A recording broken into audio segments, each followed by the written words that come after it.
We are glad to report that he was found and located yesterday evening. He was found in Kamai area of Kinale in Lari sub-county, abandoned in the middle of the forest.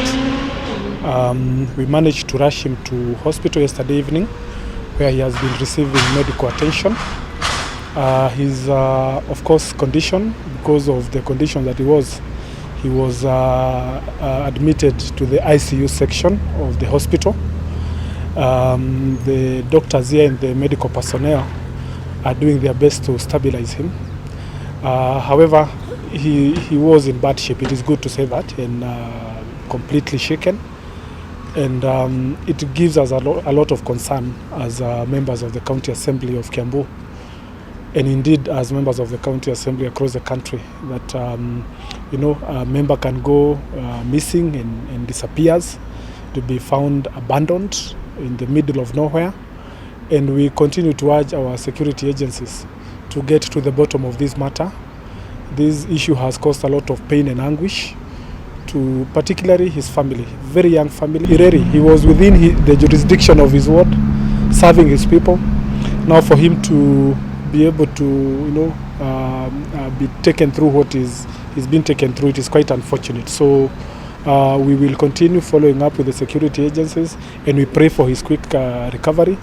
Clearly, because of the ordeal that he went through, he's still not stable, but we pray and hope that we will have him back on his feet. Not able to substantiate, but of course the truth of the matter is that our member went missing. He was missing for close to 24 hours without trace, and nobody knew where he was. The information from people who were there with him, they said that they saw him being bundled into an unmarked vehicle, and to go missing and 24 hours later, it is a great concern. So I don't know whether you want to call that abduction, but the truth of the matter is that the member was missing, and that is a matter of grave concern. Yeah, as I said, he's visibly shaken. He's not able to communicate coherently, so we've not been able to glean a lot of details. But from the little interaction that we have had with him, is that he says he was taken from the funeral that was in Garariga, driven in extremely high speed to areas where he was not able to know, only to find himself abandoned in the middle of a forest. And with a lot of difficulty, he said he tried to find his way out until good Samaritans were able to link him up with us, and that is when we are able to get him here. So we don't have a lot of details because we are not able to engage him very well because of his condition. It is sad to note that we have to get to the point where we have to do a press conference, lobby, search, just so that we can find where our colleague is. And I want to remind our government that the right of a state officer is enshrined in our Bill of Rights, in our Constitution, and indeed every Kenyan. Freedom to associate, freedom of speech, and freedom of being arrested without being charged or detained.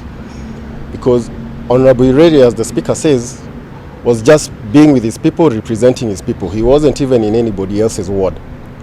So we are grateful, at least for now, that he has been found, and we will keep insisting that the security of members of County Assembly be taken very seriously, because this doesn't seem to be an isolated incident. Because we have seen such cases happening not only to elected leaders, even the ordinary people. And so even if we were to ask for our own security, what would happen to the rest of the members of the public? We want to return our country where it used to be. And so we are calling, and this is our urge, that please let us ensure that such things are no longer going to happen within our country. So it is really devastating to us, I know, even to our relatives, because if it can happen to one of us, then it is bound to happen to any one of us. Thank you. What we wanted to ensure is to ensure that our colleague is stable. To stabilize our colleague, then we can follow up to know what really transpired.